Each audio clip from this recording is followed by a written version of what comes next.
died. People looked at me like I had landed. And maybe I have, because I have an inner drive like you do to find out the truth and tell it and change it. The changing it is where we get stuck, though. How do we change this game? Before I came here, my husband stood at the airport at 4 o'clock in the morning in Medford, Oregon, with his hands on his hips saying, "Why the are you going again? Don't you know what's happened to us already?"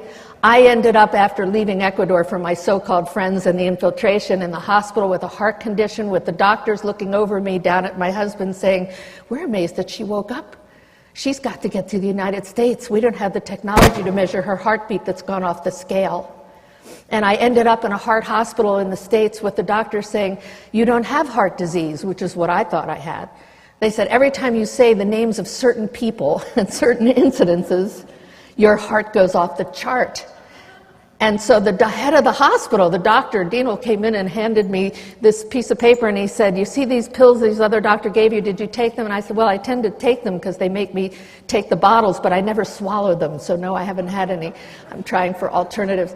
And he said, "Well, don't take them. Do you want to throw them away or should I?" And I went, "Oh my God, am I dead? I mean, what is this?" And he said, "No. You have to go out and meditate for 2 hours a day. You have to eat a Mediterranean diet and go vegetarian." And he started giving me this thing about how to be quiet and how to relax. And I'm here. So the alternatives worked. And even the head of the heart hospital said, "You got to meditate. You got to concentrate on these other healing methods." And I thought, we're under so much stress. A lot of us here, too. Think about what Wernher von Braun must have gone through. The ridicule factor. How dare anybody say something negative about that man when he planned the escape to come to this country? Of course, most people don't know that. So I understand, okay. And yes, he worked as a Nazi, but that man designed a space program and got somebody like me involved. I was a teacher, child psychologist, which probably helped my working in the military-industrial complex. But anyway, he was incredible, and I'm so moved by that man that he changed my life. He gave me the assignment to prevent the weaponization of outer space. How bad could he be? And yeah, we all have our backgrounds, and if anybody in here is absolutely perfect, I want you to come and introduce me to you, because I want to see who you are. But this man really was unbelievable. And guess who one of his best friends was? Timothy Leary. Do you remember Timothy? Harvard professor, several doctorates. Woke a few of us up. And yes, I've tried it all. And my brain isn't burned out any more than his was. I took him to a doctor 2 weeks before he did deanimate, as he put it. And the doctor said, "Wow, this man's brain is normal," much to everybody's surprise. And here was Timothy Leary. I spent the last 6 months of his life with him. He honored von Braun in his book called The Intelligence Agents, which I called Timothy about. I met Timothy in the 60s. And somebody took me to his house, and I remember him patting me on the head saying, "Wow, isn't she cute? A school teacher's come to see us," in this big mansion with people running around naked outside with teepees and paint. And really important people in his house. And he said, "Here, just take this little piece of paper and put it on your tongue." Well, 3 days later, anyway, I learned that you could see through walls. I could see my circulatory system. No wonder they had X-ray machines invented. In fact, I met the person who invented MRIs. A lot of us were introduced to alternative states of consciousness, to higher frequencies, to this little teeny bit of brain that we used, and to what we can do, thanks to Timothy Leary. And so I want to honor him too, because that's one of the people. And then Terence McKenna, who taught us about mushrooms talking to us. Sorry, but these are things that really woke a lot of us up in those days. And Buckminster Fuller. I played the world game with Bucky Fuller. He put me in charge of space. So we really looked at what could be done in outer space and how it could benefit the Earth in terms of providing solutions to urgent and potential problems. That's what this space technology and information sharing is all about. To me, it's actually being classified under this veil of secrecy and canopy of lies, but in fact, we have the tools to solve the problems of hunger, of the environment, of poverty, of education, of enhancing communication, of observing the planet. We have the solutions thanks to this space technology, much of which is being hidden from us, and many of us don't even know about it. So I'm mentioning it to you now, and I'll show it to you in this document too. Bucky Fuller knew about it. This is another great man on this planet who actually wrote the book Spaceship Earth, How to Live and Run on Spaceship Earth, How to Live and Work in Outer Space. I met a lot of those people, I won't have time to mention, that were working on that issue in the complex, who were conscious about it, but needed their job, just like today. So Bucky Fuller led me on to the United Nations because he was playing the world game in between. I worked on the First Earth Battalion. Any of you know Jim Channon? Jim Channon and I was a 5-star general. We took it all seriously, General Rosin here. And we actually created projects. I went to Russia practically 30 times. I was commuting. And I was going back in the days of Andropov. I got on the plane. I hear I was the first woman by myself who went there, not as part of a contingency of any kind, saying, what do you all want to be communists for? And then I found out about 1% of them were. And then I met with several. I finally got up to the days of, I don't have time to talk about it. Oh, there's a letter that I wrote to Gorbachev in a book, Dear Mr. Gorbachev, where I said, please say that you will never work on missile defense because it's really the first phase of space-based weapons. And he did say it. And I found over the years that if I wrote to Russia, in fact, it's one line of command there, so you can get answers back. Unfortunately now, with this new president, I don't know what's going on, Russians, I hope you stop doing this. All of a sudden they're saying, I mean, what is it that they want a seat in NATO, extended business and trade, that now they're saying they want to work on missile defense with the United States and these other countries? This article, I mean, this is ridiculous. We have to stop this. This cannot go on because the ETs, the cosmic cultures, can come in. Of course, they're here. They've been here. We all know it. At least most of us know it. But they're obviously waiting until we can raise our consciousness and get smart enough, and we have to all become educators. I'm an educator, to let people know that this has to stop, but we have an alternative now that's technologically, politically, socially, psychologically feasible.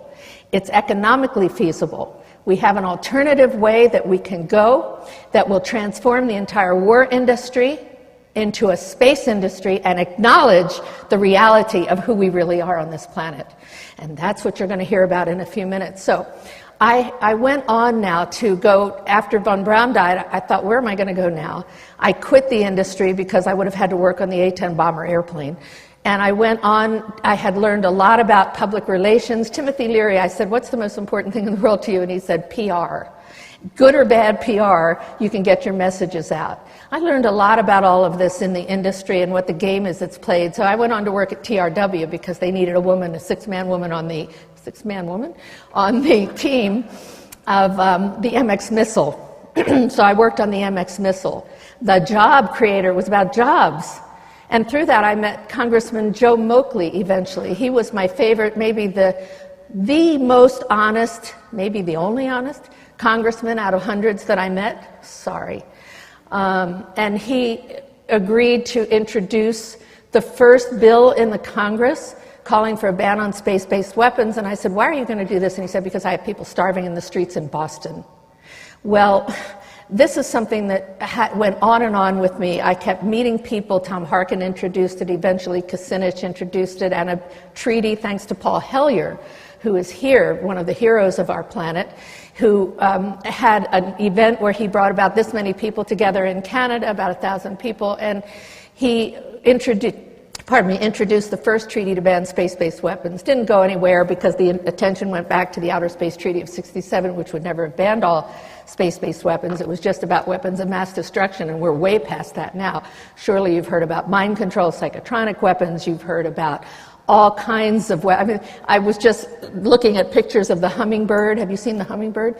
It's a little hummingbird, but it's actually going to be sent out to do surveillance. But not surveillance for peaceful purposes, to see where the sick waters are, as Jacques Cousteau, whom I work with, also said this is how we see where the sick waters are from the satellites. No, this is to help start to do what force multipliers do, to aim weapons. Not what satellites are for, not for you and me, anyway. So now I meet all of these people.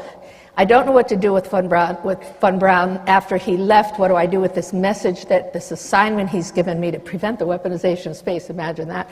So I go to the International Association of Educators for World Peace. I went up to the United Nations. They have thousands, hundreds of thousands, really, of papers on every aspect of peace, the environment, energy, every issue that you can imagine.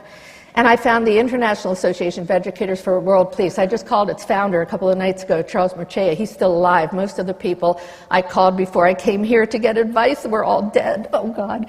And I said, oh, does that make me one of the ones left? Am I a senior now? Ooh. So I talked to him, and he's still working on the peace issue. I went on to then start testifying before the House and Senate, thanks to Senator Claiborne Pell. What another hero he was, looking at alternatives, looking at life after life, looking at all the ways to achieve peace. And one of his aides, who's now a senior in his 80s, helped write what I'm going to give you, along with Edgar Mitchell, the astronaut who now is speaking out on this issue, so courageous. And now, I worked with a man from Boeing Industries that used to be afraid of me. I addressed the U.S. Space Foundation. I was qualified because of my background and credentials to go before many of these very, very conservative audiences. You're so different. You look different.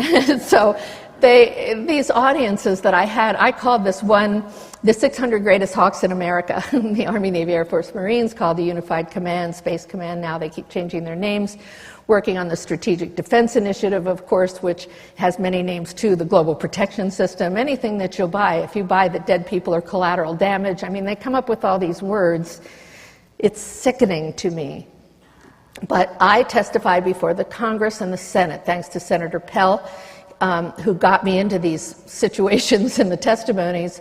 And I met the Women's Strike for Peace, who gave me my first office when I quit the aerospace industry, and TRW, where I worked, as I said, on the MX missile, but also on the space shuttle, on weather satellites, different projects for different industries that I then could consult to, testify before the Congress and Senate, and the President's Commission on Space. So I met a lot of space people across the board, most of whom don't really care about space-based weapons, don't even think about it. But that was my mission, to keep space weapons free. Well, after I testified, I found out that some of the peace community were blackballing me from even speaking. I was gagged. It was very gross.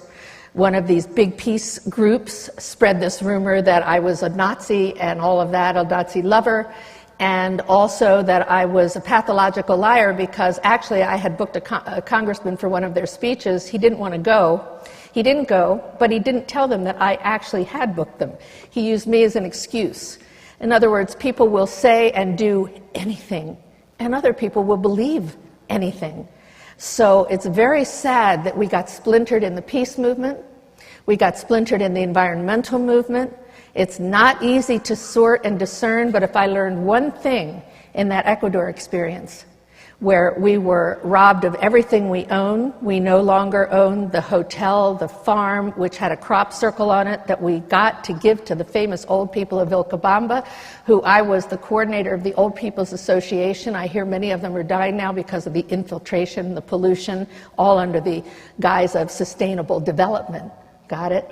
Eco development. We go in and invade, do the land grabs, change everything. Oh, we're doing it for the good. Oh, if only I had known, I would never have done this. I would have gone to visit on tourism, not move. And I also bought into it's better, cheaper somewhere else, and the United States is going down. I am so happy to be back here. And I love traveling and going to other countries and meeting people because we're all one. And that was one of Wernher von Braun's messages, and all of these people